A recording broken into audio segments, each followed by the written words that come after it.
Yes, the invocation will be done by Pastor Barbara McKee, who serves as the Assistant City Chaplain. Pastor McKee. Thank you. Let us welcome to the Lord. Lord, we're just here tonight to tell you thank you for everything you've done for us. Thank you, Father. We're here to tell you thank you for the city of South Fulton, Georgia. Thank you for our charter committee on tonight, Lord. Thank you, Father. That you have empowered these individuals to see our charter, to redo it, to just oversee all the elements of it.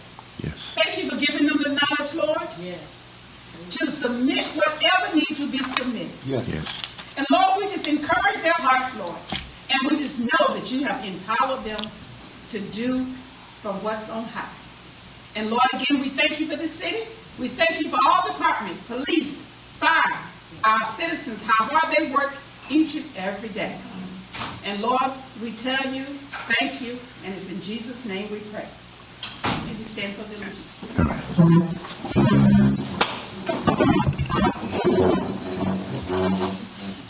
I pledge allegiance to the flag of the United States of America and to the republic for which it stands, one nation, under God, indivisible, with liberty and justice for all. Before we get started, I'd like to make an acknowledgement. Dee Franklin is not here with us today. She lost her mother. So if we can just take a moment of silence, Pastor, in recognition of Dee Franklin's mother's homegoing.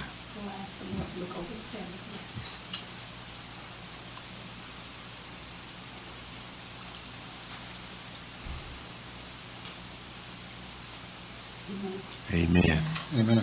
All right. Well, our prayers and condolences go out to Dee. I think she's on traveling, isn't she? Yes. She's traveling right now. Ms. Clerk, would you give me the roll call, please? It's a roll call for the September 6th Charter Commission meeting. William Bill Edwards, Chair. Here. Judge Kenya Johnson, Vice Chair, previously indicated she will be absent this evening. Benny Crane. Present. You've already heard about Dedrain, Dee Franklin, her absence this evening. Doree Henry. John Herring. Present. Daphne Jordan, previously indicated she will be absent this evening as well. Cecily Cole Martin. Present. Suzanne Ockleberry indicated she will be absent this evening. And lastly, Marshall J. Taggart Jr. is not present. So, Mr. Chairman, you do not have a quorum at this time. Okay, since we do not have a quorum, we're still allowed to have a conversation, all right? We won't be voting on anything because, in fact, we don't have a quorum. I understand that we're again at 4.1. Is that correct, Corey? That is where I left off in terms of last meeting, that we had finished 2 and 3, and we're prepared to go into 4. Are we all in agreement to that? Yes. Yes. Okay. All right. The other thing, too, I mean, we're going to have to, I know people have to not be here sometimes, but some people have been here more than 2 or 3 times. And we may have to, at some point in time, Corey, send them some kind of response to the fact that we hope they can make the meeting. Because it's important. They were nominated by somebody, and they need to be respectful of that. Okay. Okay, 4.13. Now, I'm going to start off. If that's okay. Yeah. There's a section, and I think it's 4.13, City Clerk. concerning the city clerk. I'd like to make a suggestion. The original, and you know this, Mr. Crane, the original charter called for the city clerk to be under the city council.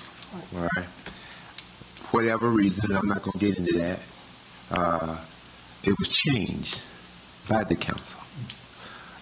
But I think it was a good thing to do when it was under the city council. And I would like to see us go that change to take the clerk back. Now I do have some notification from the city council that they're going to be doing this also. All right. So, this is kind of solidify what they're going to do if we consider putting the clerk back under city council.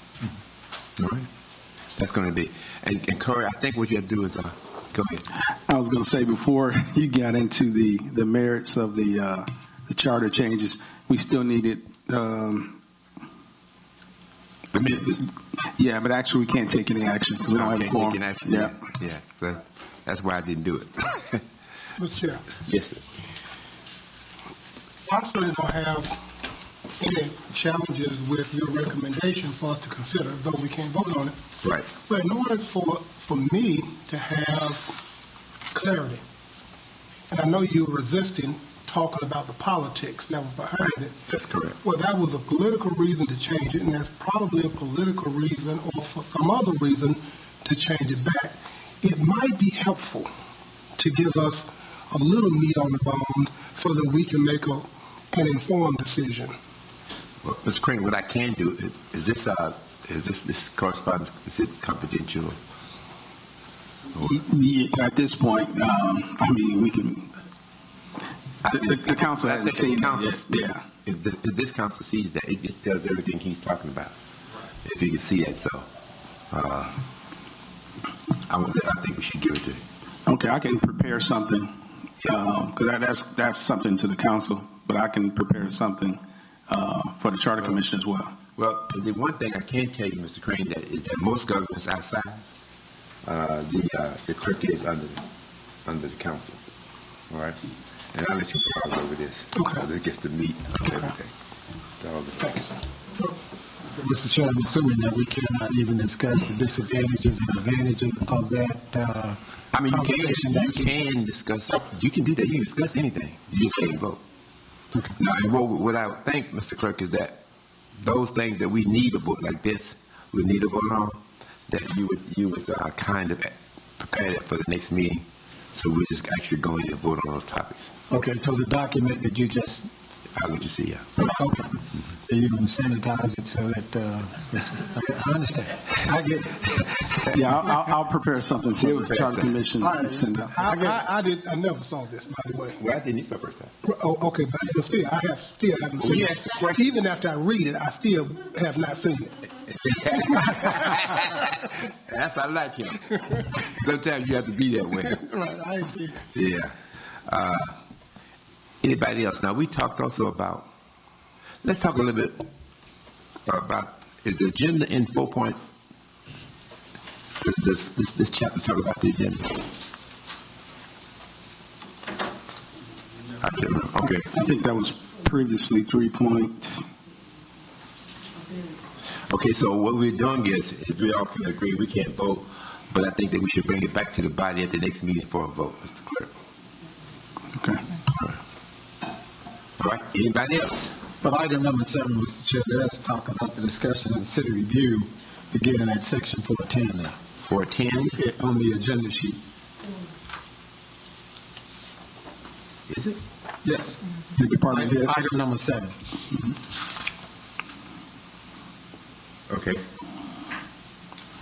I think you went down to 4.13, which was city clerk, but that section begins at 4.10, which is titled department heads. Okay. Well, we really haven't been going line by line, really.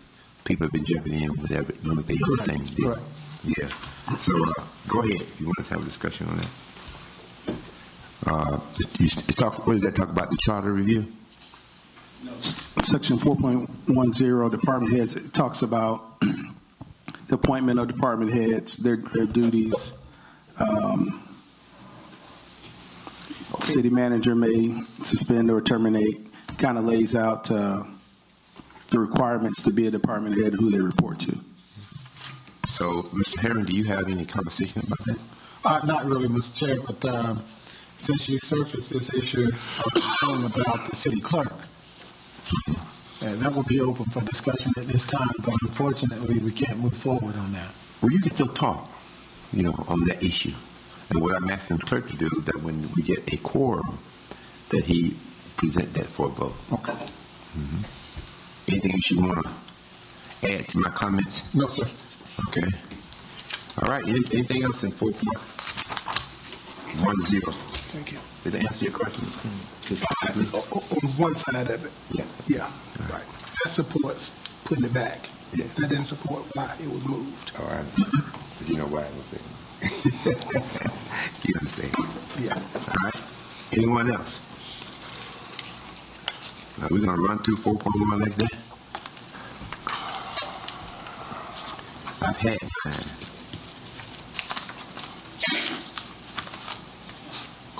Mr. Craig, what the agenda is in what section? Okay, the agenda. Yeah, it was in a previous section. Let me go back to. All right, we can go back. Any further change in 4.10? Mr. Craig, you got it? Well, yeah, in 4.12, there has been a tremendous amount of conversation about the appointment of the city attorney. It has been the bane of the existence of the city for quite a while.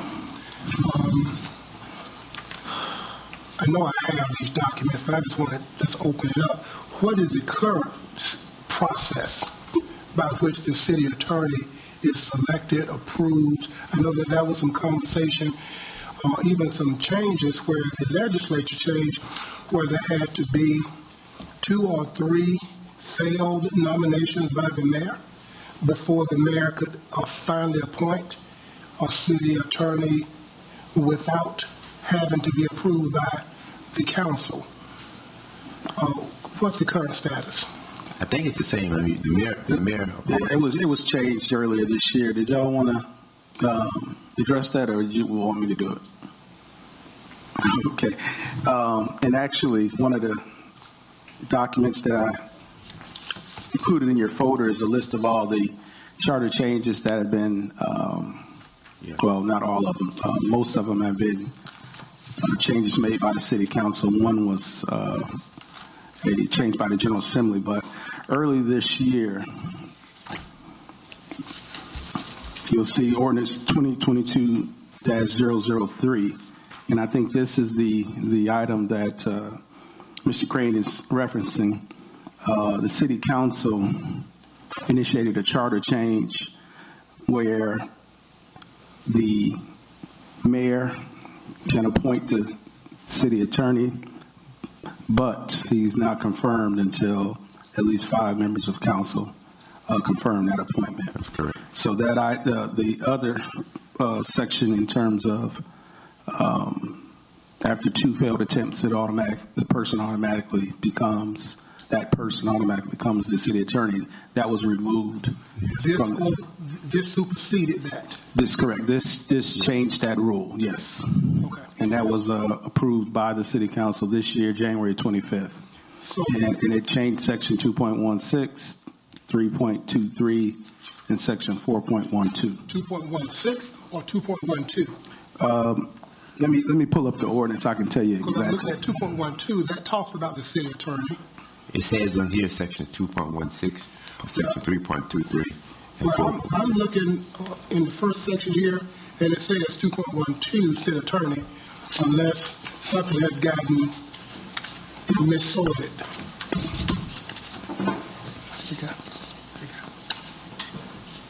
So, Mr. Crane, your inquiry is that knowing what the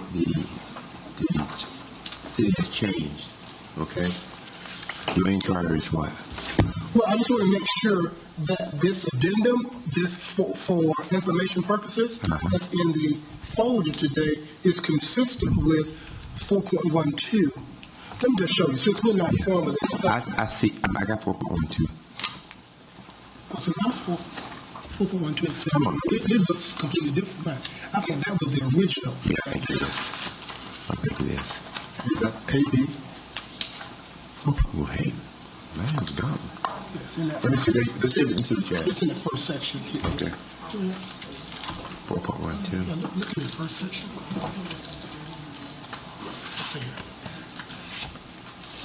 Well, and I'm going to pull the legislation up for you and just read it for you in terms of what it did. It is right there. I got you. Okay, you in the original. I got you. Yeah. So, Mr. Chief, we're discussing the change. We were just, In the legislation. Mr. Crane brought the issue up with the power of the mayor to appoint the city. So, Ms. Crane, if I may? Chair? So this is a copy of the actual legislation that was approved January 25th. It was an ordinance to amend the City of South Fulton's Charter, Article 2, Government Structure, Election and Removal, Section 2.16B1, Article 3, Organization of Government, General Authority and Ordinance, Section 3.23A, and Article 4, Administrative Affairs, Section 4.12A, 1 and 2. And if you go down to the now therefore, this is the current, well, this was the previous section, and it was changed to state as follows. So you'll see that's what was stricken. And what was stricken, just for clarity, was where there had to be 2 fails before it was automatic on the third? Well, like I said, this legislation dealt with 2 or 3 different areas Right. of the article. So the first area that was stricken, I voted 5 council members in investigative hearing. You may recall the investigative hearing that was held and the power to do that was stricken from this legislation to allow that. And I'll let y'all jump in. It's stricken totally. I believe it was replaced. Let me look here. So starting with 3.23 is the city manager, Mr. Crane. Right. Because the same method of selection for the, yes.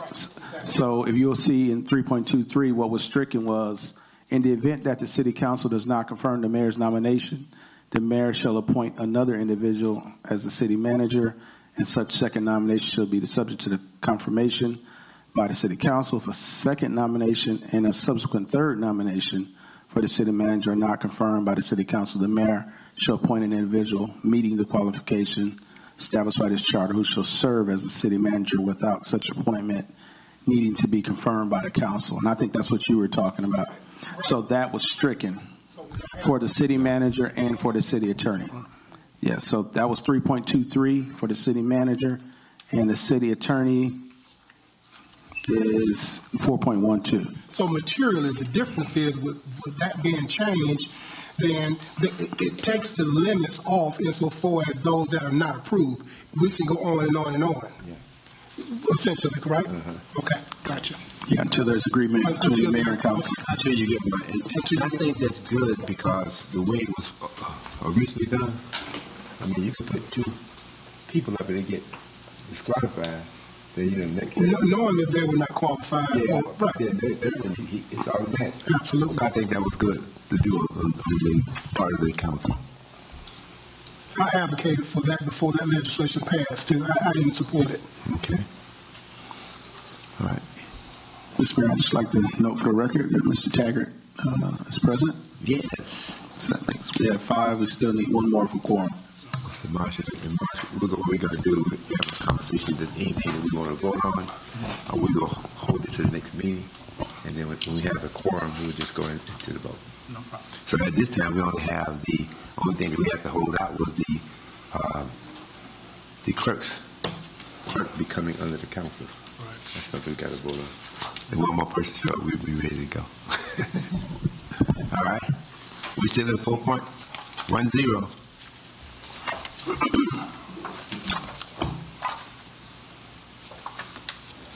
I didn't see much in here. So the clerk was at 4.13. Anything else in 4.10 anybody has?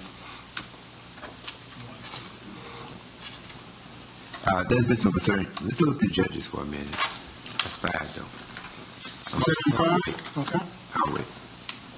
Anything else in 4.10?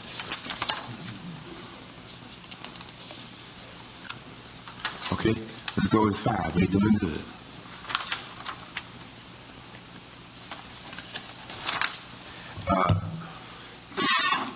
I think it's been an issue before of misinterpretation of which the judge appoints a pro tem or whatever, another judge, without the leadership of the council.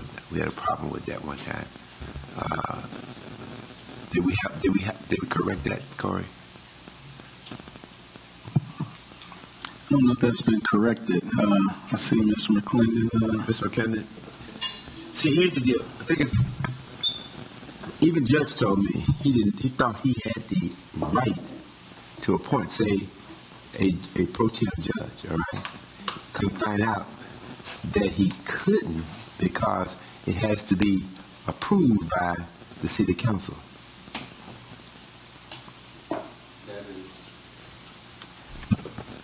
Do you see it in the Corey?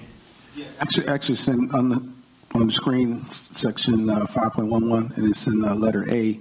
And basically, I was going to say that it addresses it by ordinance in terms of pro tem judges, but it says here, the municipal court shall be presided by a chief judge and such part-time and full-time or standby judges as shall be provided by ordinance. And that is how we've dealt with it at the city. There's a separate ordinance. Does the ordinance make it clear? Well, and its second sentence actually says the chief judge shall be nominated by the mayor and shall be confirmed by a resolution of the city council. And the method of selection in terms of any other judges shall be provided by ordinance. So does the ordinance that we have, does the ordinance speak to that? It does. I don't have it right here in front of me. We'll have to pull that up. That's the issue. And judges talked to me about that a long time ago, and the fact that it really, the way it read, he actually thought that he could go ahead and do pro tem judges and stuff like that. But the council was saying about that and felt that all the pro tem judges should be approved by the council. I don't have a problem with that. Well, Section 511 certainly doesn't, in the language, give him the right to do that. Right. It's absent. Right. Because it's clear. It's up to the ordinance. The council provides. That's what I'm saying, Mr. Craig, that if the council has passed something, I don't know what it is. Right. But I think that whatever it is, it should rectify that problem. That anybody that he hires should go through the council for approval. Now, he can hire a temporary judge for 90 days, am I correct? Interim judge. I believe that to be true, yes. He can do 90 days. Is that provided for in the ordinance? I suppose that has to be ordinance. It has to be. That's why I really need to see that. Right, we need to know that. So could you bring that, have it ready for us, or do you have it, Mr. Attorney? We're trying to find it now, but I'm not familiar with that ordinance. Well, it happened this year.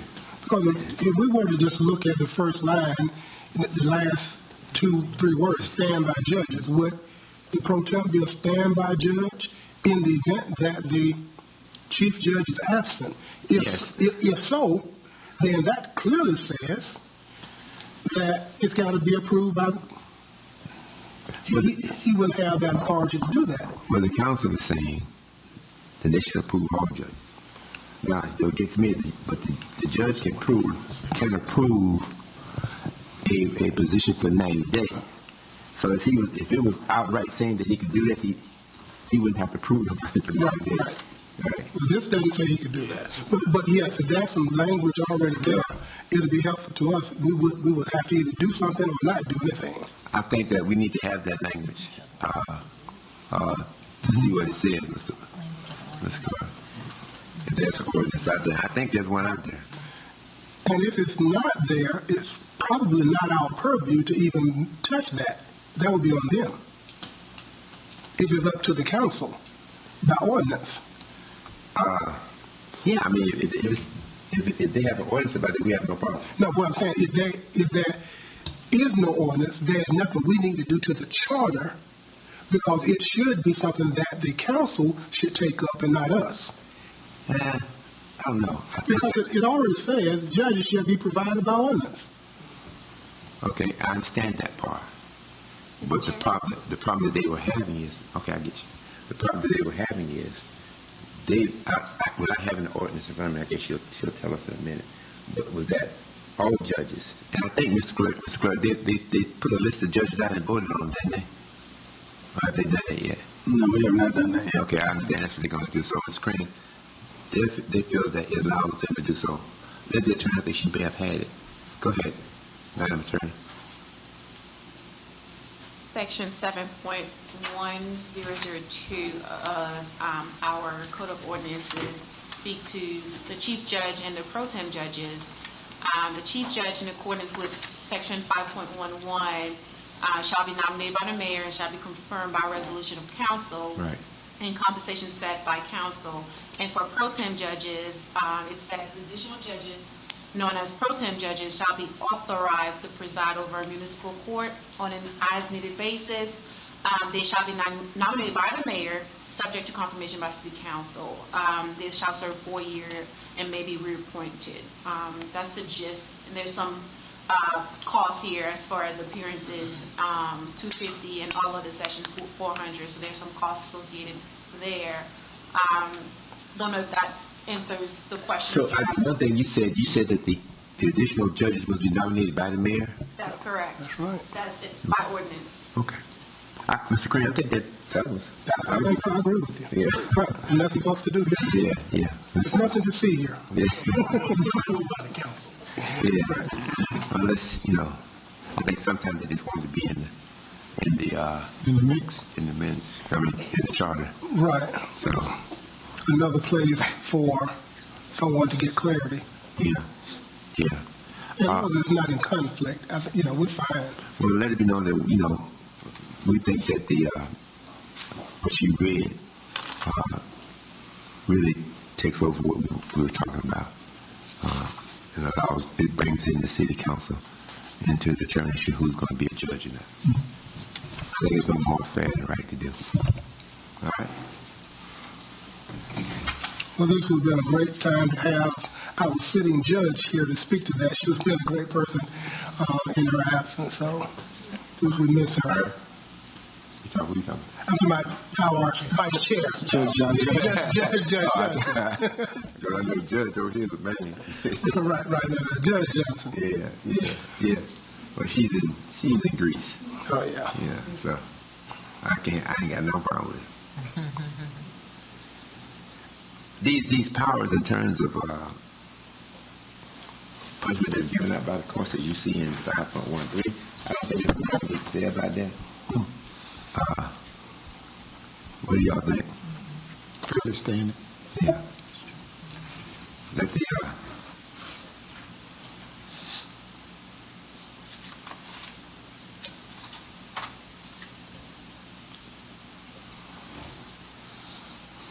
Mr. Chair, just going back to 4.13 to 4.15, I just want to make sure we covered that. We kind of skipped and went over. 4.13 we did cover. Okay, no problem. I don't have anything. The suggestion was to take the clerk and put him under the city council. Okay, got it. We did both. We didn't have enough people. That's Gotcha. the kind of thing we have to do. All right. We're okay with the city manager appointing the finance director, correct? Yeah, I guess so. Which one is that? That's 4.14. Well, it's been that way, but it still has to. Yeah, because you don't have to do that without the vote of the council. Am I correct, Mr. Clerk? Based on this, no. Yeah, that's a direct appointment of the city manager. It does not have to be confirmed by council. But the city council does set the salary. I have a problem with that. I think that on some of these cases, on some of these hires, especially in jobs like this, that I think that the city council should have an opportunity to vet who goes in. If that's what y'all like to add or see that happen. But it's everybody's choice. Yeah, that should be shared governance in there. I'm just going to suggest, Corey, that we add in there that the appointments be approved by the city council. Where do we start with that, though? Where is it, sir? Yeah, where does that stop? I mean, after a while, we're going to have everybody. that's been approved by the council. After a while, it's going to be not a city mayor style of government if we continue to move stuff away. Well, very good point. I understand. It's just a suggestion on my part. Okay. Yeah. So we need to discuss that more when we get to quorum. But I'm okay with that, Mr. Gray. But sometimes, let me stop here because Don't stop. you can't talk about old things moving forward. Okay? Mr. Chair. Yes. I know you have some hesitancy to share some things, but it is certainly very, very informative to have you in that seat that you're in, because you can speak from a position that none of us here can when we talk about the actual governance of this city that we're trying to make changes on the charter. So I solicit all the information that you feel comfortable sharing. Well, I think that you brought the point up that this is a city manager, council form of government. Right. And we just have to work in that arena. You know, I mean, I like everything. Of course, I never did like everything. Right.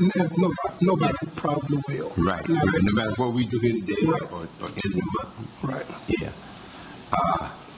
Any more discussion on 4.10? I think because the judges, we're saying on the judges, we'll follow the ordinance, right? There was an ordinance you talked about, right? Yeah, that's what she read. It was the ordinance. Okay. Y'all popped a resolution up on people.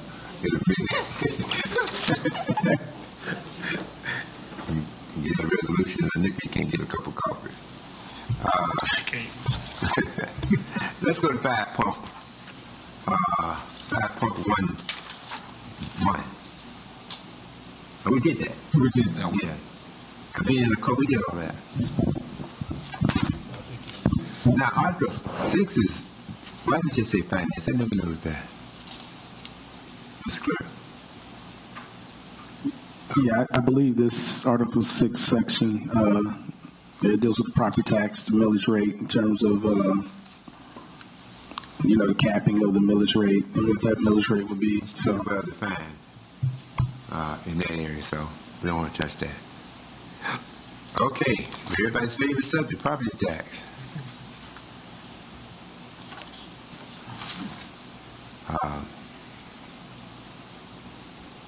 I think it's incumbent upon people in the community to understand this whole concept of millage rate. We have been accused over the last several years of raising taxes when we haven't. What has happened is Fulton County has raised, through appraisal, their property taxes, their property valuations.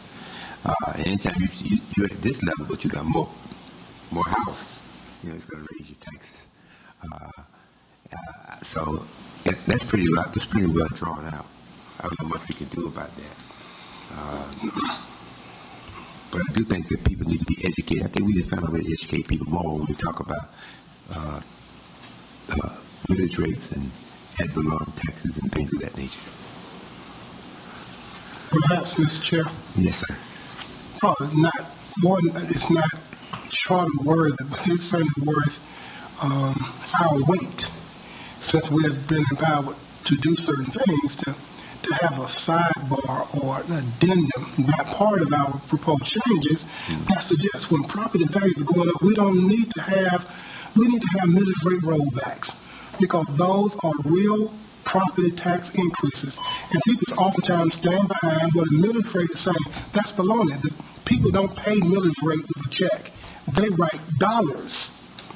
And that's a product of, it says, 13.69? That's $13.69 per $1,000 of your property value. And for every $1,000 that goes up, that's a rate increase. That's a property tax increase. And the city needs to look very hard at rolling the millage rate back. Again, this is not, what I'm saying is not charter worthy, but it is noteworthy for people listening and for this body to maybe use this opportunity to share the concerns that we're hearing from the people who are talking to us about proposed changes and their concerns. Well, I think that people can talk to us. I think that when you're talking about tax increases and stuff, that's a little bit out of our bailiwick. And to have someone to even think about having a portion of the charter that says, and that if you raise some amount of money, that you need to roll back the taxes. I don't think that should be something that should be in the charter. So that is a decision that's been made by the council. I don't want to belabor it too long and get bogged down in that conversation. Well, not to put a fine point, I think it was my point that the point I was making was not charter change worthy, but to just have a conversation. I know we can't put that in the charter to, ask them to do that. And so I want to be clear that you heard me correctly, that yes. It shouldn't be in there. Yes. Mr. Crane, just go ahead, Mr. Taggart. It's 13.469. Just wanted to be clear. Since on record. Yeah, no problem. Thank you. All right. The rest of this deals with licensing, sewer fees, roads.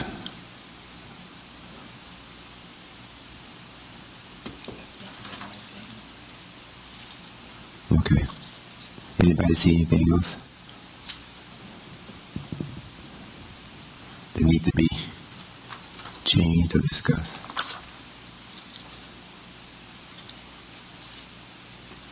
I haven't personally heard from anybody, Mr. Chair, on any of these points, so I don't have anything on these.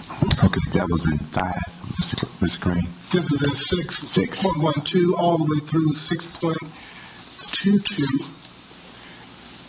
all the way through Section 6. All the way through Section 6? Right. Mr. Crane, Taggart, go ahead. Just with the operating budget, Section 6.24, just it's a little confusing. When is the city budget due to city council?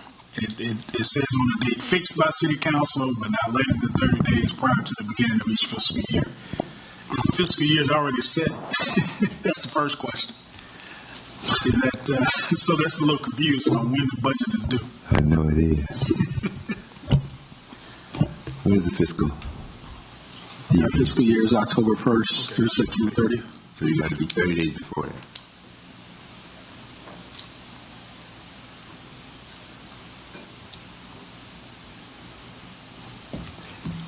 Any concerns about the adoption of the budget?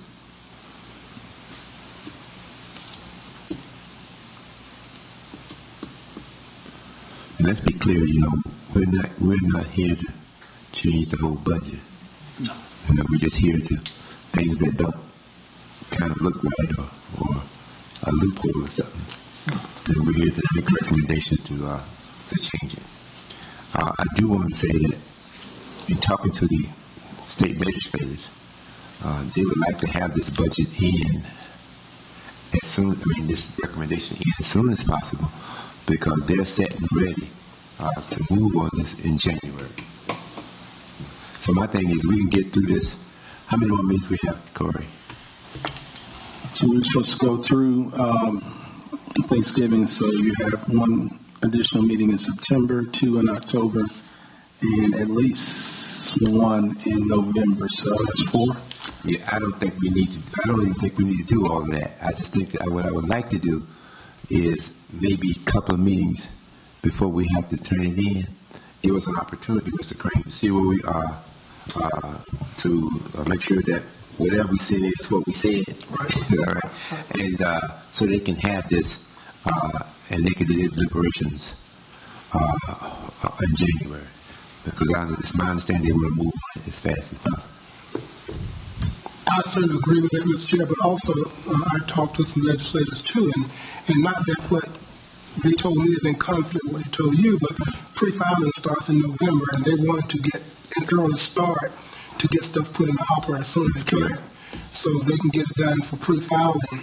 They want to do that in November, and I certainly don't see any reason that we should meet just to meet when the meat of these matters have already been resolved. So 1st of October, we ought to be through, provided people show up. Yes, I think regardless, I think we will.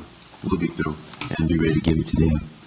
So just a point of clarity, based on the meeting schedules that you have in front of you, Mr. Chair, did you want to make a recommendation in terms of what time frame it would meeting wise?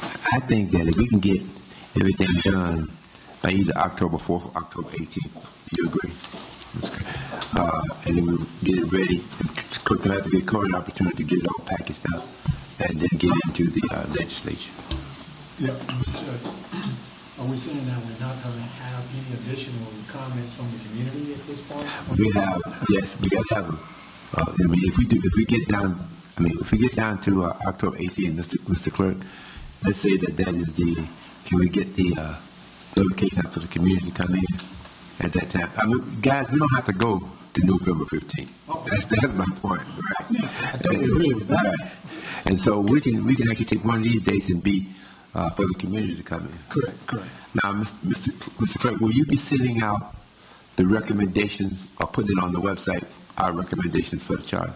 Yes, and actually just for edification of everyone in the public, Mr. Crane previously asked for a running tally of all the changes that have been made since the initial meeting. So we have that, and we're going to go ahead and start providing that and actually putting it on the screen so you can, track the changes, and that way when we get to the end, it won't be. So you're saying you want to put those changes on as we make, as we recommend them?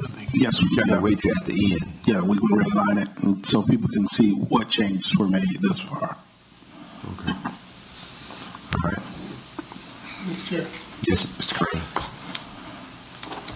I certainly appreciate Mr. Reed, Corey's submittal to provide that information. But my question is, the recommendations, the things that we have voted on, are they cast in stone, or will we have an opportunity to relent on some prior positions?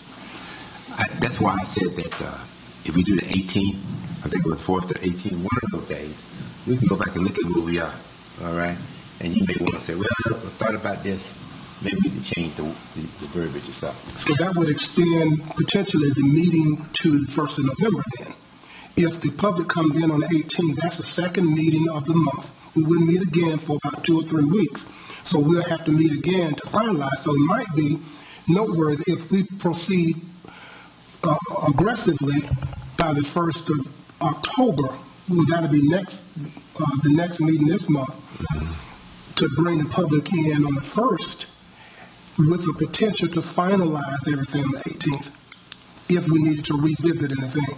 Because like I said, if we bring the public in on the 18th, that with the potential to make some changes, that would certainly mean we would have another opportunity to meet in November. Yeah, and that's what I was trying to get to when we talk about looking at it all over again. If you have, if we want to change something before we pass the document in, I think we do need that opportunity, Mr. Gray. So it's all going to be based on how we get through this charter, and I think we're doing real good right now. I mean, we're on how many sections total is it, Mr. Clerk? I believe it's 7 sections. That's what I thought. Yeah, we're on section 6 already. Yeah, we're on section 6 already. Right. So there was time to do that. Right, exactly. Mm-hmm. And we could probably get through this, through 7 by, at the next meeting in September, bring the public in November, 1st of October, and then the final meeting, the finale, to put a bow on this thing on the 18th. Okay. Let me ask a question about audits. Mr. Chair, what section? Section 6.2. Okay. It simply says that one should occur annually. Should there be a specific time that we should have, that audit should be at least in place? Because it might be my experience that once they do something, all of a sudden they hire an auditor, and the auditor got 6 weeks or something like that. I think that maybe we should have a design time when the audit must begin. Oh, you just have to fiscal year because you just closed the books. Mm-hmm. You just closed the books for the prior year because that's what's being audited the prior year.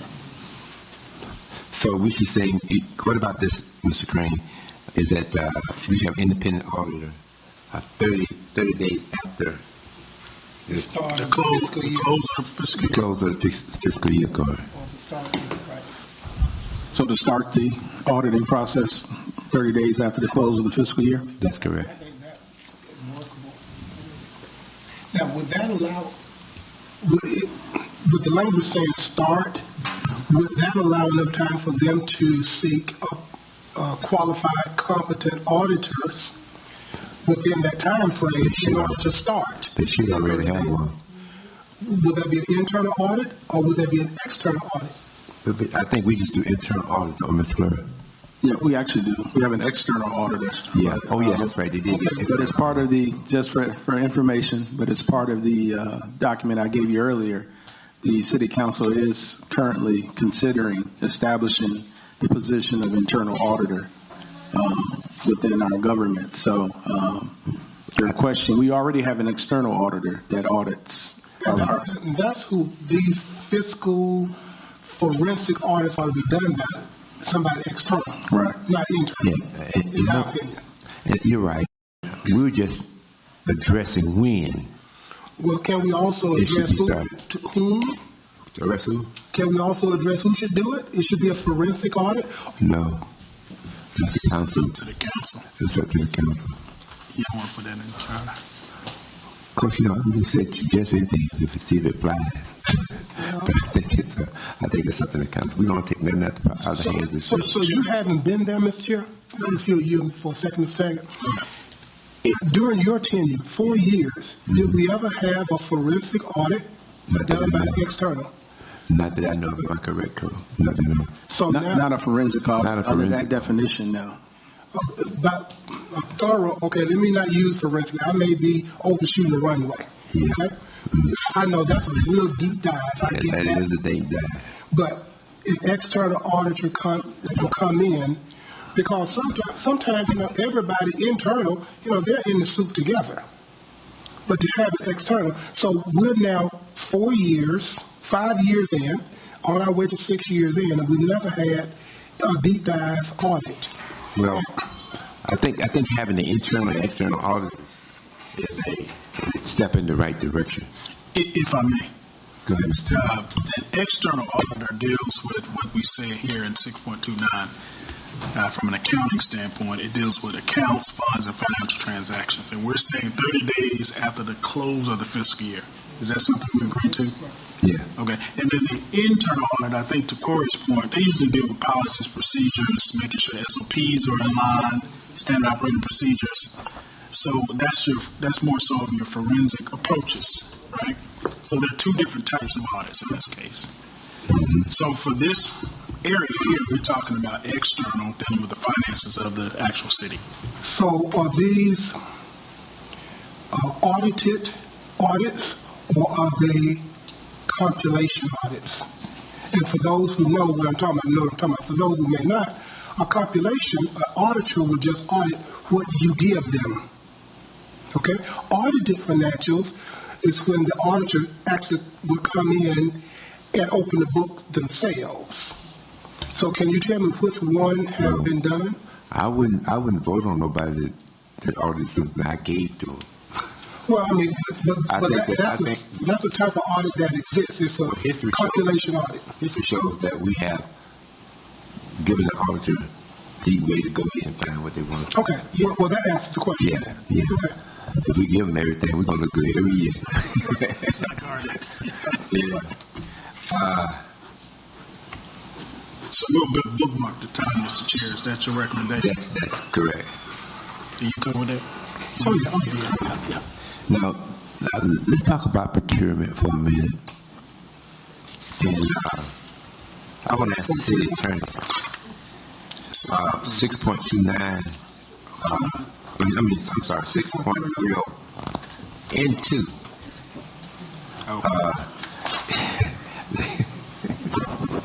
You know what I'm about to say, right? Do you all get that opportunity? Be honest now. I have to answer for you. What was the question? See, it says, was submitted and reviewed by the city attorney as a member of the course and signed by the city attorney. Are you in 6.29? Where are you? 6.30. Okay, gotcha. Yeah. To indicate such drafting or review. Not always. That's enough. That's enough. right, that's cool. We know the code. Just a point of clarification. Who signs typically for a contract? Is that the city manager? Well, it says here. I know it says city attorney, but It depends on the threshold. okay. So it's at a $30,000 threshold. 25. 25. Okay. So that's the difference between contracts and the actual large procurement. Well, That's right. I'm all right with number 2. I wanted to find if there's something that wording we can put in here to make sure that it happens. I mean, it's already there. Someone has to enforce They just got to follow the city charter. Yeah. You talking about the Okay. city manager? Well, okay, I'm just gonna flag that. But it's important that happens. You know, I've been around a while and that didn't happen. See. Is that consistent or inconsistent with what other cities are doing? Inconsistent. I'm talking about that the city attorney would review and Most cities do Most cities do that. Yeah, it's consistent. City of Atlanta. But don't those large cities have attorneys in the contracts and procurement section, not necessarily the city attorney? No. It's forwarded to the city attorney, yes. But they do have an attorney that's in contract and procurement. Not necessarily. Okay. Mr. Crane. So typically, the attorney will review, with that knowledge and background, will review the solicitation, the contract, or non-procured contracts for language that must be revised that city or county government may not be able to agree to. And then it'll go to some jurisdiction have that same attorney sign off. Some say it has to be that city attorney. Here it says the city attorney. So what would happen here is for me, that particular attorney, to review and then ask the city attorney and let him know that it's been reviewed, it's checked off by me. He can put his signature on it. So, and number 3, they talk about the city journal. We've been keeping that. Yeah, I believe that speaks to journal proceedings, meaning ordinances and resolutions, which in our office, and I believe the city attorney's office as well, maintains a book of all laws and regulations that have been approved by the council. So why can't we say this? That no contract can be approved unless all these things are done. That's what it's trying to say. So before a contract, if you don't give me a contract, I got to have the signature. I got to have it got to be reviewed by the attorney, and it's got to be in the city council journal. Well, Mr. Chair, it sounds like the language is there. You're saying in practice. Mr. Crane told me not to be like that. I'm trying not to. But in reality, don't want to do it. Can I ask a question? I know that this is something that doesn't normally happen. How much of a cog would it put in your workflow for this to all of a sudden start to happen? And I have a reason for asking this, so I'm going to have a follow-up question. I've been stressing that from the minute I stepped foot in the door. Stressing what? Put a process in place to ensure that things come to our Okay. office for review. It's just not followed. How did it get approved? Things end up approved without that signature. So you have the capacity in your office to get it done. Okay. The reason I asked that question, Mr. Chair, was because it could be bypassing, however right or wrong, mostly wrong, the city attorney out of expedience. But I hear you. You have the capacity. So that's not it. I'm sorry. I yield. If I may, you have a good point. I think, and I know the attorneys, I'm sitting here looking at them, most cities, I worked at 6 municipalities all around the country. That's my experience. And most of the time it's done through DocuSign. It's an actual process that can happen. It's very simple. It's not rocket science where you got to go to your house. Here, can you sign this and get it done? So to me, I don't know if there's a process or procedure. I don't know what the city of South Fulton has in place currently now. But I think the language really supports it. And I think as a charter member, we should definitely make sure that happens. The language does, however, knowing that it does not happen that way, then by this charter, those contracts are null and void. Mr. Mayor, I'm just saying. I don't know. I'm like a previous point you made. I don't know if we want to open that can of worms, but I think certainly it's probably beyond our authority because the language is here. I think it's incumbent upon the city attorney and her representative or designee. That's where they come in because these things are not happening, and it says these things are supposed to happen according to the charter. But the reason I said, null and void contracts. I mean, you cannot undig holes, you cannot unbuild buildings, and you cannot unpay people that you paid. So if we go down the path of saying a contract is null and void, you're talking about major lawsuits. We're setting ourselves. So I don't really think we really want to do that. I think what we really want is future enforcement moving forward. Right. Go ahead, Mr. Henry. Yeah, I totally agree with that. Because right now you don't have a recourse, and it will be costly in order to do that. Right. However, we should make a note and place it in this charter as a review piece because of the fact it has not been implemented, even though the language is present. It has not been implemented to resolve matters. So going forward. Your internal auditor, will review that. I still say this. It should be like number 4, that nothing should be submitted unless it meets these 3 qualifications. Nothing should be submitted to the council for approval, you mean? Yes, unless it meets these 3 criteria. And it's very easy to check, Mr. Chairman, because if a procurement is going to be approved or disapproved by the council, it's going to be on the agenda. Is that not correct? And aren't you aware of what's on the agenda?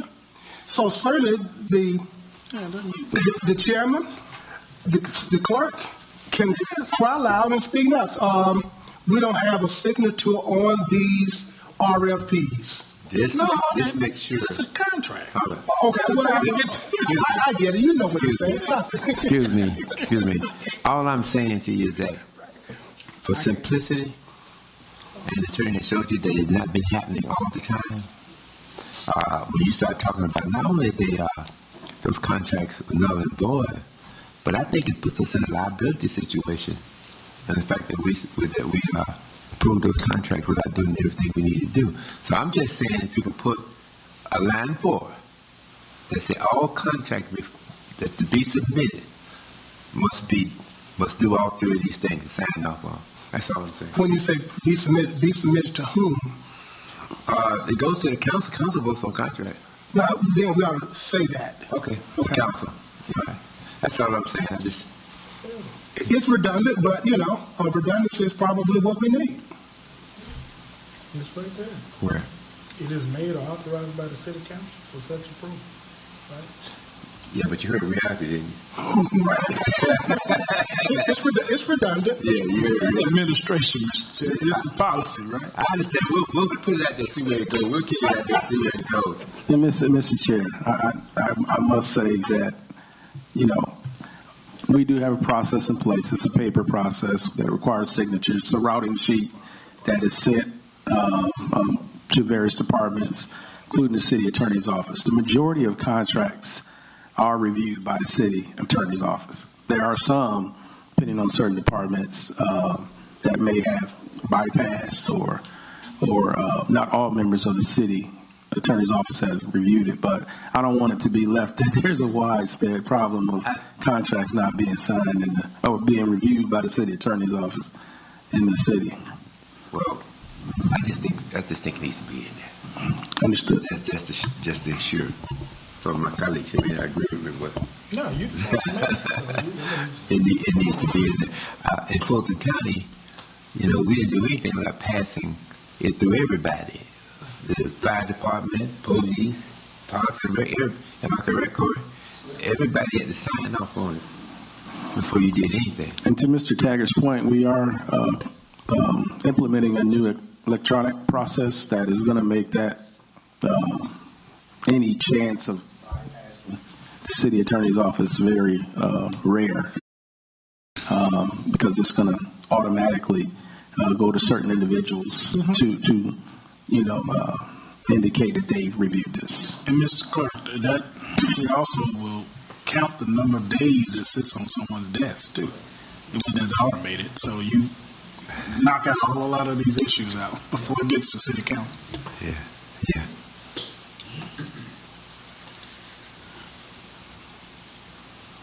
You know, centralized purchasing. Is there an ordinance that prescribes for centralized purchasing? Okay, good. That's all I want to know. But where do you give that look? Yes, there is an ordinance, and I believe that ordinance is under consideration by a few council members to be revised at this time.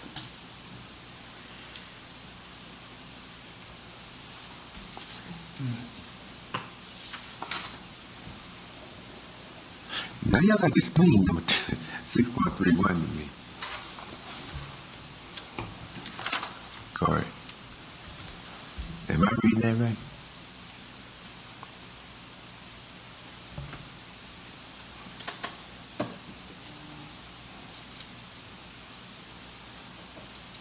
You defer to Ms. Renee on that. Talk to me. What's the question? 6.31. Where it talks about B. I want you to adopt it pursuant to the requirements of Section A of this section may authorize the mayor and council members to individually expend city funds that are budgeted to such offices, provided that such expenditures, whether made using purchasing cards, purchasing cards, or other means.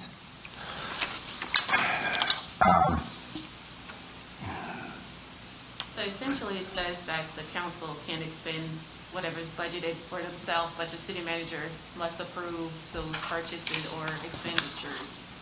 That's what it says. I ain't never seen that. And the city manager has to report. If that was the case, we'd be all right. This peacock thing can get out of hand, and you got to have some control over how the expenditures are made. So if we're doing this, that should give some control. So this is saying that the manager should approve. Correct, and a report shall be done at each regular meeting of those expenditures. A report? That ain't never happened. Mr. Chairman. Yes, on the screen. As we are dealing with these P cards, is that the same? Are those the same P cards that each council member and mayor is afforded $60,000 a year, or is that from a different source? No, it's a P card. It's a P card. So is that a yes? That's a yes. Okay. I don't know. Yes, it pertains to the money and stuff. They changed, so I can't vouch for 60,000. I'm sorry. I can't vouch for 60,000 because they changed. Okay. Yeah. But that's the same P card. It's a purchase card. Yeah. Usually, you use if you go into a seminar for the city. Or you can use as long as it's city. It's hooked up to the city. That's all I'm trying to say. So you say that it's, Mr. Chair, if I may, ask a question. Is this approved by the city manager? Yes. Is that prior or is that after the purchase is made? You have, in my opinion, when you say approved, you have to do it before, right? So are we saying that it's... No, I think if it doesn't say that, it looks like it doesn't. I think it needs to say that. Well, it states it. It says it must be approval of the city manager. But You're saying specifically prior to the purchase? The language is not in this charter. I know that you have to have qualified receipts for everything you do. You know, if they're doing that, it looks to me that based on what they wrote here, it has to be approved before. Because if it's not approved, if you trade it, it's coming out your pocket. But I think the way I read this, just because it's been approved doesn't mean it has been expended, because it could have been requested for a future expenditure. Sure. I'm going to a meeting in January. I'm going to a meeting in November. Trust me. I do trust you. That's why you keep talking. Most of it's going to be already spent to come back on the card. That's what it sounds like. Yeah, that's what happened. So you're saying then that if a city council person or the mayor were to ask for the approval of a certain expenditure for a future date that's going to be expended, are those funds dispersed at that time, or are they dispersed at a later time? Mr. Green, usually it's about a GMA trip or something of that nature, which they would plan ahead, you know, to go. So I don't think it was affected that way. The reason I'm bringing it up because I never seen it done. Okay. I mean, I meant to ask Secretary Jones, but she probably never seen it either. But I think it's something that to keep track. And the one thing we have to know here is that some of the things that we have problems with are those things that we did not track and stay in tune to. And I think this is one of them. Right. I mean, even if it's there, we didn't do it. Right. So, I mean, we did in better shape if we had controls over PCOT spending. Mr. Chair. So you speak to administration. I just wanted to go back to A as well. Okay. Is the city manager shall make I'm reading from my mind, shall make recommendations to establish procedures. And it must be approved by ordinance. Yes. But we're not saying here the city council is making, dealing with a procurement process and approves it. I thought the city manager would make the recommendation to establish the process, and then the city council would approve it by ordinance. To me, it needs to be said, where does that process come from? I would think it would come from the administration side of the house, meaning the city manager. Now, city council should approve the ordinance, but we're not saying that they make the recommendations to be made. Most cities and organizations have the procurement area make the procedures, and then the city council approves the procedures. Not the city council makes the procedures and approves it. That's based on letter A. That's what it's saying. I'm just throwing it out there to you. Mr. Taggart, I'm glad we're talking about this because procurement and purchasing and things of that, that gets you into jail. Yeah. And I'm speaking from experience. I used to run a procurement area, so I know exactly what I'm talking about. So we have to tighten it up as much as we can. So we need nothing to, a person's imagination about what they can do. That's right. So that's all I'm saying. And we'll do better in terms of our procurement and our purchasing. All right? Mr. Chair. Yes, Mr. Craig. There are a number of things that we're discussing here this evening that perhaps are beyond our purview and our responsibility in changing the charter. But I believe a way that we can at least let the city council and the legislative body know the thoughts that we have. There ought to be an executive summary that speaks to these other extraneous concerns. Like what? Well, like there was a concern about, rolling back millage rate, like a concern about the city attorney signing off on contracts, like the concern that we have, the thing that we're talking about right now, whatever those concerns are. I think there are at least 3 that we have discussed tonight that we have no responsibility, but I think other than the responsibility to cry loud and spare not. Well, I'm going to say a couple of what you mentioned. I think we do have the responsibility to make a suggestion, to make a recommendation for us to do something. The millage rate, I'll agree with you there, we had no business bothering with that. Because there's nothing we can do about it, and you cannot put nothing in this charter that says, if the millage rate gets to be certain, how you got to roll it back. That's all, that's just totally in the purview of the city. Mr. Chairman, Yes, sir. again, you are misstating my position. I'm certainly not saying we need to put anything in the charter in the way of making recommendation changes. That's why I said the executive summary can just speak to some concerns that we cannot put in the proposed changes. Okay. If I may. Mr. Taggart, okay. Okay. I think that's a great suggestion, but I want us to be very careful. I don't want the state to determine and swoop down to the level of determining how the administration of this body will in turn move forward. I think when we elect our city council people, they can give that wherewithal, but to have it nebulous and to seek advice, what I see is when you go to Big Brother and you provide that information, they're going to give you a recommendation on what needs to take place. And so I think with this august body, we have the knowledge and skills based on our experience. You definitely make a determination between what is considered policy and what is considered administration. And what I'm hearing is that there's some concerns about administratively how things are done. Could we, Mr. Crane, which I agree with, could we get and include maybe some other cities to see how they manage these aspects, like audit and purchasing? Because there are some best practices out here. Right. You know what I mean? And so I guess in this case, this is very simple. To the knowledge of our mayor, a former mayor here, and city council who we talked to, we can come up with some type of recommendations that would in turn make things a lot more smoother. One we've talked about is technology. I mean, and from that procurement process, there should be no reason why the city should be still funneling contracts by paper in this day and time, 2022. The charter is the Bible of the city. Right. That's all I have. Whatever in here has to be carried out by the administration.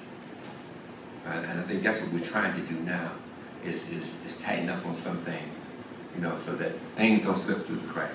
Listen, I knew they weren't signing off on all that stuff. I knew that. But that's not a good thing. So we recommend that if you're going to put a contract out there to be approved, you got to sign up for all three of those things. It's simple as that. All right. Even though the charter, Mr. Taggart, even though the charter kind of says that, but I think that we need to put it in. So if we get everything, we're here to look at some things that we can fix, some loopholes that's in here. All right. We ain't here to be personal with nobody. We ain't here to run the city. We ain't here to talk about yourself. All right. So I just think we need to be focused on that as we go through. All right. I just saw something I wanted to see too.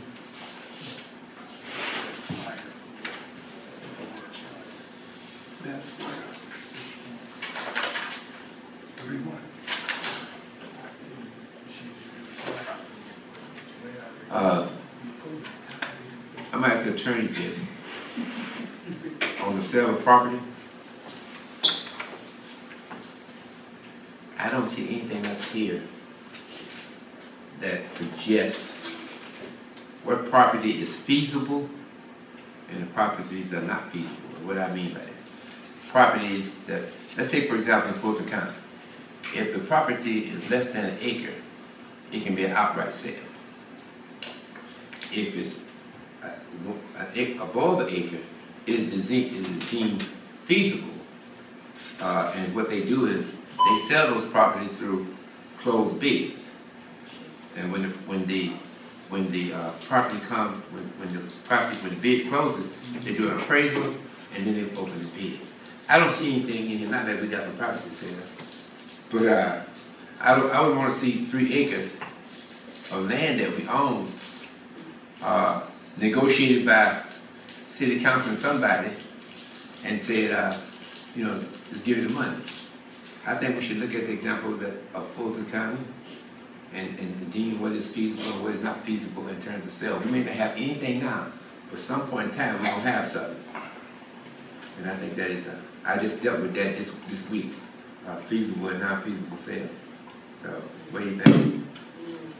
Mr. Chair, Reginald Clinton, I would be in agreement with you that I think our code is a little light on the regulations for our real estate dealings.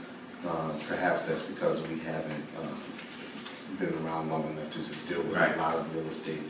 And I do think there are some opportunities to make it more robust. I don't know if that would be necessarily in the charter as opposed to in the code of ordinances, but I do believe that those opportunities are there. And I agree with you. They're not talking about it in the code of ordinances, and we're here to make recommendations. All right, and I'd like to make a recommendation. You know that we identify properties in terms of sale of property in two categories. You know, feasible and non-feasible, Mr. Clerk. And I think the difference would be any property that's less than an acre would be a non-feasible point. And difference is that less than an acre, we can outright sell it to you. All right? More than an acre, you may have to go through a bid process. Does that make sense to y'all? Yeah. Because it's very big, like the attorney said. And we don't have anything now, but we're going to have some. All right, some property we can sell. So we need to make sure that the rules are there. All right. Mr. Chair, can we get that exact language from Fulton County? Yes, I can. Okay. I can get it for you. Because I was contemplating a piece of property over there for 92 and it was an acre. And I had to go through the closed bid process. Not for me personally. Oh, you made that very clear. I just looked at you. I didn't say anything. Yeah, but I thought, so then dealing with that, I thought that was a good way to go. I mean, we probably don't look at it here because we don't have any land for sale. We're trying to buy some land. Okay? Now, all you folk over 65.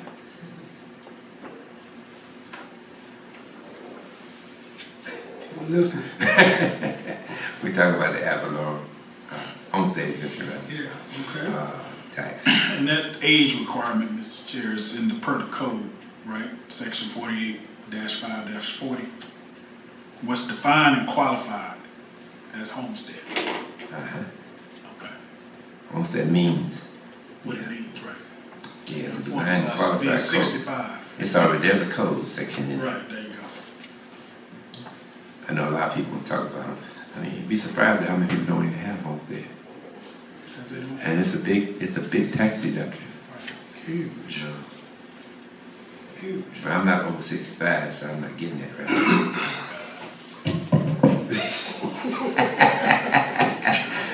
Look out, Mr. Crane. I didn't think I was. Is there separate homestead exemptions for people over 70? And disabled, I believe. It is. Yeah. That's good. Yes, section 634. Okay. Listen, before we get out of here, we got one thing that's coming up. We got to talk about. Protect our sins, yeah. But go ahead. Anything further you want to say about homestead exemption over 65? Okay, on 7, it's 6.36. Yeah. Well, 634 is over 65. 65. But then you got 7. like over 7. That's right. And there should be one for disabled as well. It is. If I remember right. Look, I look at 6.36. You don't know what you're getting in the homestead? I 6.75. No. No. You ain't got that yet? No, I'm there. I want to leave the exemption. That's cool. I want to. Okay. I want to pay more taxes. Thank you. It is there, but it's income-based. In terms of Well, I should be paying that. the threshold of income when you're doing a homestead. Which one are you referring to? Or you was inquiring about the disability. Disability. Okay. Okay, so it's income requirement. Yeah, Oh. gotcha. It seems to be that section should be okay, right? Oh, yeah. Let's go down here to ethics complaints. Section 6A-.1. Now, while Mr. Reed, Mr. Reed, I'm gonna call you Corey Reed. Mr. Adams, Would you tell the council what the new ethics deal is now that we have? You want to know about the actual policy? Actual policy, but we changed the board a little bit. Yes, previously with the original charter, the Board of Ethics was a citizen attorney-based board. With the change in June of 2020 by the General Assembly, they changed the method of the ethics policy and procedures. In short, you now have a ethics panel that consists of not less than 9, but not more than 15 members. Those members must be licensed attorneys within Fulton County. As well as the process was pretty much the same. You submit an ethics complaint to the city clerk. The city clerk determines whether it meets the sections of the ordinance in terms of violations and prohibitions. And then from there, out of those 9 and 15 members, 3 members of that panel are selected to hear cases. And so that's pretty much the change. You have a 3-person panel as opposed to a full 8-person board of ethics hearing cases. Have we impaneled that board yet? Unfortunately, no. We've had a few challenges in terms of getting the requisite number of attorneys on there. The council has made some changes to allow us to get to 9 members, that minimum number. So we're hopeful this month actually to impanel the ethics panel to start hearing cases. We have Go right ahead. Do you still have on your website that you're not accepting any additional ethic cases at this point? Yes, we did do that because we were getting ethics complaints submitted, and we didn't have a legally constituted panel to hear those. When you say legally constituted, I just heard you say that you choose 3 out of X. So how many current members do you have current? Currently we have 8. You have 8? Yes. So what you're indicating at this juncture, you can't choose 3 out of that 8 in order to impanel a board in order to hear complaints until you have that ninth person. Is that what I'm saying? Correct, and actually I'll let the city attorney's office opine on that issue. He getting y'all today. Well, what I'm getting at was, Mr. Chair, is that if you have X number of persons, just because one person is missing off of that board, does not mean that we cannot impanel that board to listen to the citizens' complaints. Well, I agree. I think it's unfair. It's inequitable. I don't like the idea of you say I can't do something because you're not ready for it. When it clearly states here that it must be, what is this, Corey, 60 days? Right, 60 days from the So suppose that passes and I have an ethics complaint. And Mr. Henry, let me address that. At the time, because it specifically states that it has to be a minimum of 9, no more than 15. So the opinion was made that if we chose to hear cases and we did not fulfill the minimum requirement of 9 here, then any decision made by that ethics board could be challenged. So that was the decision, that we need to get to 9 to have our ethics panel be able to hear cases, and then if it's appealed, because at that point it's a technicality that, can be challenged. I just think because of the requirements that a person who has an ethics complaint, it's not their problem because you ain't ready. All right. So even if they got to put it on a docket, you follow me? And look, they meet the requirements of the 60 days. I don't like the idea of just come out blatantly and saying we can't handle you because we ain't got 9. I mean, I can go find your attorney in the morning, and we need one more. Mr. Chair, if I may ask Go ahead. Mr. Clerk, this question. I mean, just a rationale, again, living in different places,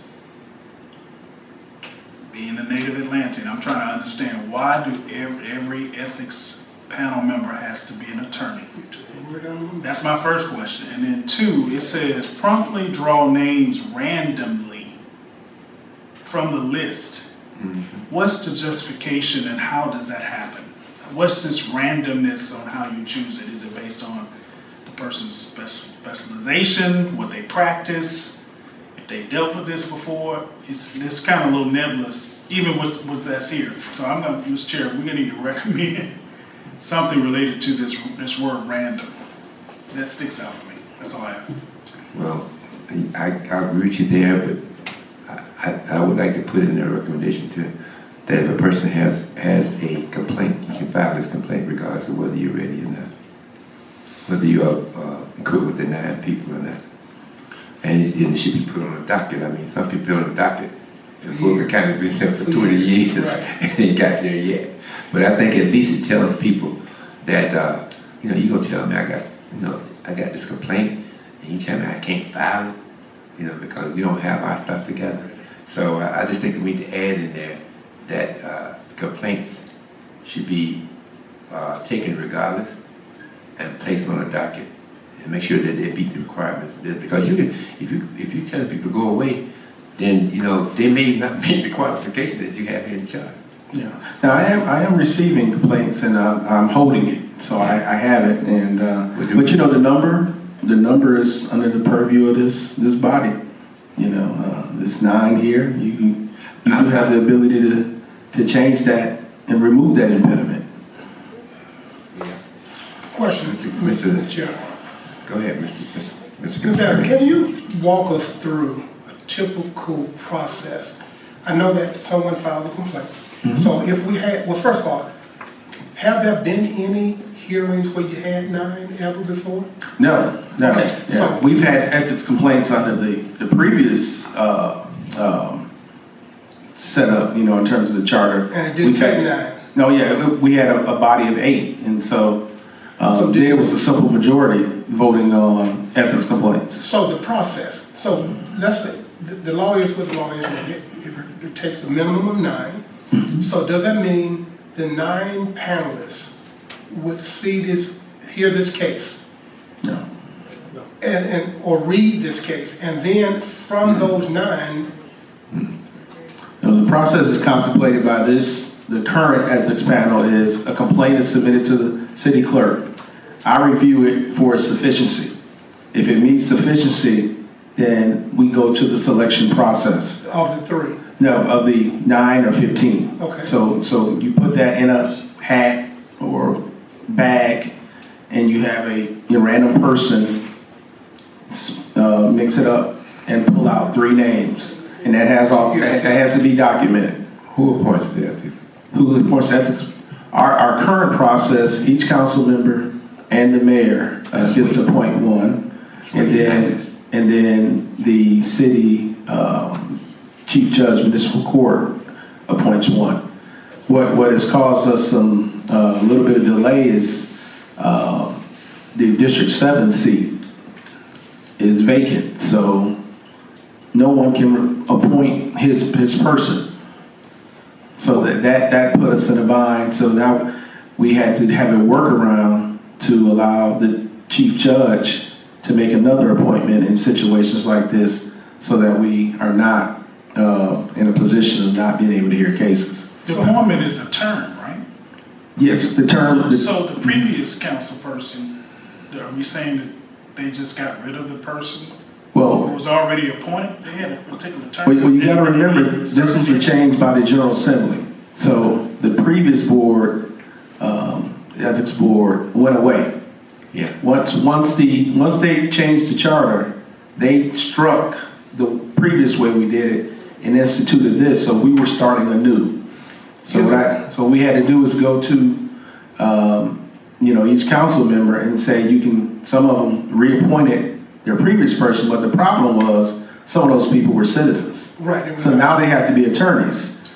So they had to go through that process of selecting someone new who was an attorney to sit. Yep, we can make that recommendation. Yeah. It should be attorneys and citizens. Attorneys and citizens. Now you can get to the 9 or 15. So here's a follow-up question. If each city council person has the opportunity to make recommendations for an appointment, that'll get you to 8. How do you get to 15? Well, that's a subjective process that you can come up with. Originally, we tossed around a couple of ways. The General Assembly left that open in terms of how we get to that. You know, originally we were going to do each council member gets 2 appointments, and then the mayor gets 1. That would get us to 15. Right. So we looked at a couple of those. Why can't we just say that?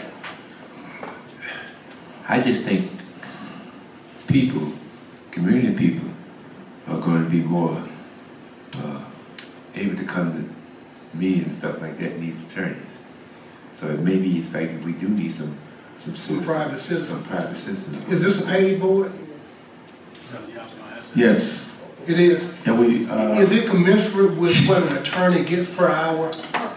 Can I ask a question? What was the thought process I'm gonna come back to that. behind saying that all 9 needed to be licensed attorneys? What was that thought process? Yeah, and I'm not qualified to answer that. Like I said, the General Assembly, in its wisdom, thought it proper to change our ethics process. So the General Assembly changed this unsolicited, and they do have that power to do so. So, ladies and gentlemen, what do you think? You want to make a recommendation to the General Assembly? Well, what I think we could consider is each council member should have two shots of this, and they don't have to be attorneys. Maybe 1 attorney and 1 citizen. It's 2 shots now? It's 2? No, they get No, 1. our current process is 1.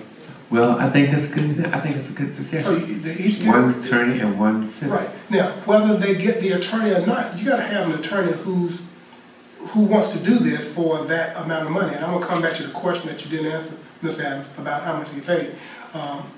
But if we did that and make sure they had opportunity to do private citizens as well as attorneys, we're going to get to the 9, and then we can have. At the very least, we can get to 9. Because somebody may be slow in appointing somebody, okay, at any given time. Because once the law is changed, the charter is changed, if it is changed, it's going to wipe out the current language. So those 8 would have to be reappointed. Is that not correct? Just like the previous ethics board was wiped out? Yeah, if it is changed, yes. Right.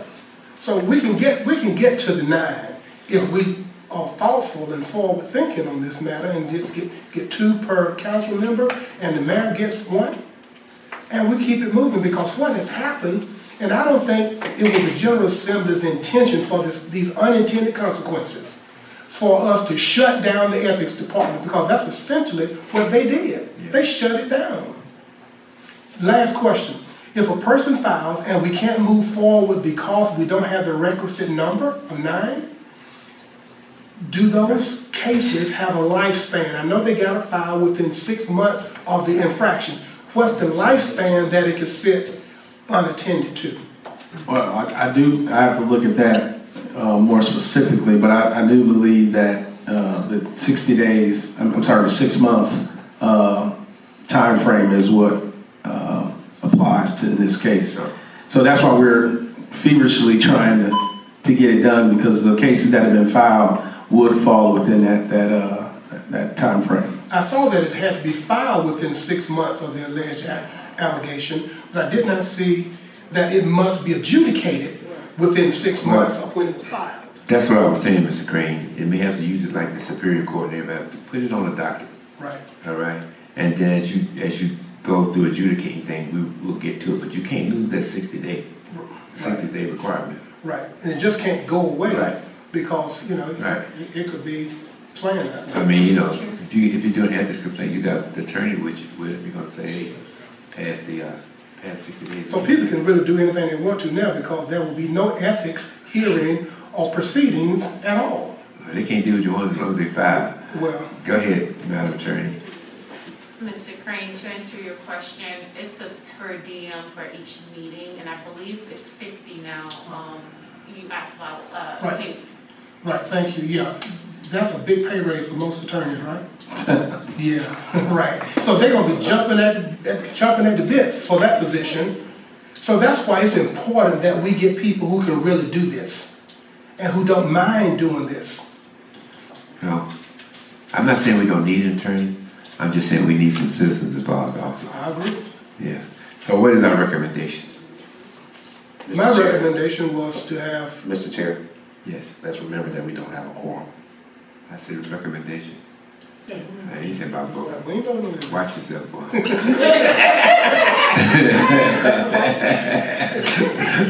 Okay, so we're gonna, what we doing, we're gonna make a recommendation. And then when we come back at the next meeting, we'll get a quorum, then we'll officially go for it. Because, because they ain't got no quorum to mean you can't have a meeting. Just can't vote on that. Let's deal that with the rule. I think the point was that each council member get an opportunity to do one attorney and one citizen. Yeah. One attorney, one citizen. That'll get you to the number you want. Right. And listen, man, these are volunteer things, man. Everybody's gonna be paying you a lot of money. I get it, that's what we Why gotta don't get you people. make it up there? Sure. Yeah, you're right. We gotta have to talk about that. It's all in pepper. Right, it's fine to pay it. And more. Get some of the peppermints to be, and thank God. That's it. Mr. Chair, Yes. with the one attorney, one citizen, having 8 people making a recommendation, that would be 16. So we could. That'll be one. No, Yeah. one for the mayor. The mayor will get one. I understand that, but then how does the mayor pick one attorney or one Oh, citizen? you only get one pick though. Right, how do Let it pick how who do you we? wanna pick. He can pick, So if we he need a to private make that citizen clear. or We would need to make that Anybody. clear. Right, we can make sure that's The clear. mayor can pick who he wants. Right. Attorney or citizen. Right. All right. But you passed up. Mr. Chair, Yes. it is this kind of issue right here that I was thinking could be part of an executive summary to talk about the rationale behind this, the unwitting result of shutting down the ethics board with the prior changes. I'm with you. Right. I'm with you. That's all I'm That's why I saying. was saying, we have to move as quickly as we can so we can have a whole meeting to do that. Right. All right? Right. And then we'll have a whole meeting with the community. So yeah, I'm with you on that. All right. So are we saying now that in this executive summary that we're gonna pass along to the state, Yes. that we're gonna air our dirty laundry or just make the recommendation, because this is something that we can clearly clean up and don't have to pass forward. Well, I don't think none of this has to do with any dirty laundry. Well, yeah. Because it's being broadcast live right now. Well, I don't know. They already know. Okay, well, what I'm saying is basically, we don't want to pass anything that we can resolve preferably. And which we didn't do tonight, remember? Well, we there were can't. some things that we saw, but we went to the ordinances yes. and found out they took Correct. care of the issue. Correct. Yeah. Okay. We want to make friends, we ain't make enemies.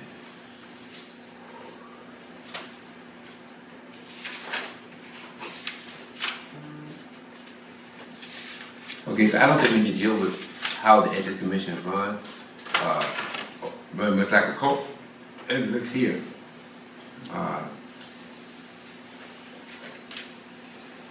Basically it for that. So then we will be good in leaving the draw system in place. Yes. Once we have impaneled the requisite number. Yes. And whoever is empowered to, okay, so once we have the minimum number 9, whatever their background may be, whether private citizens or qualified attorneys, then we would still, we're not making any recommendations to change that draw system so that 3 of the total number of 15 would hear the cases. Or We say total number of 15 would hear the cases. No, 3 of the Three. total number of Right. 15 would still hear the cases. So we're not proposing any changes to that, just how we constitute the board, right? Corey, is that what you got? I'm sorry. I was reading ethics. What was your question?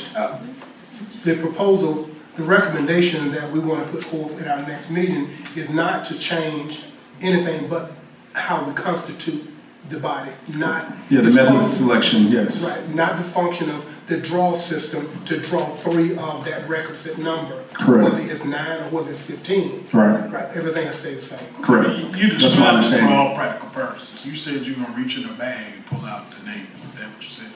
Right, that is the process. Okay, no problem. Now, I want to say this, because I know sometimes people can't make things, but if you're on the ethics board and, you have missed 2 or 3 meetings, maybe you don't need to be on the ethics board anymore. So asking that question, you got 15 people, do they meet collectively or do just the 3 just meet? That was the functionality I was trying to get to earlier. My point is, every time I call upon you, you need to pull that on the board, but you can't meet. Right. You know what I'm Exactly. saying? So, Right. I I get think, that. and so, my thing is you make a commitment to a council person, knowing what it is, that I can do this, all right? But you mess around and miss 5 meetings, it's no good to us. Even up here. But you're saying in section 6A6, it says Mrs. 2. Correct. Which is states. Miss 2? Yes, Okay. Mrs. 2 scheduled ethics meeting, that's during the handling of a single case should be deemed to have neglected their duty. So I said, no further evidence demonstrating neglect should need to be shown. 6A2, 6A6. 6A. 6A6? 6A. Mrs. 2 scheduled ethics. Oh, removal, okay, gotcha. It states that you can't miss more Good. than that's in 2. Good, okay. You strike that, Mr. Wood. All right, we're just about out of 7. Huh? Yeah, that was 6. We're going on 7. You know about bonds and stuff. Yeah. And I appreciate that 6A6 because it's not just missing 2 meetings, it's missing 2 meetings as it relates to a single case. No. That's what it says. Yeah. Line 3, during the handling of a single case. So, you could miss a meeting that's unrelated to this case, but if you miss 2 meetings as it relates to a case that you're adjudicating, Yeah. then, it's time for you to go. Yeah. Now, nothing else I want to bring attention Yeah, to. this for their action too. Yeah. The 7.18, because I've had some discussions, people calling about that one, and they feel that the Charter Commission should be impaneled every 5 years. Wait a second. 7.18. Page 44 or 55. So I just throw it out there, see what y'all think about it, but I've had several people come to me and make that recommendation. Is that consistent with other cities? I have no idea. I don't either. I've never looked at that. We can have a long discussion at our next meeting. Or could that be an ad hoc meeting at the discretion of the council and or the state legislature? Well, it's the state legislature, well, if we say it, they're gonna have to prove it. Right. So I'm just saying that, in every 5 years having the Charter Commission, Mr. Chair, what was the concern? same thing we have with our just, because things are gonna come up even in the next 4 or 5 years. It might be antiquated or we just not, we look over it and do it right. Then we have to come back and do something else. I mean, I didn't dismiss it. I didn't dismiss it, having it every 5 years. Doesn't mean we all got to come back.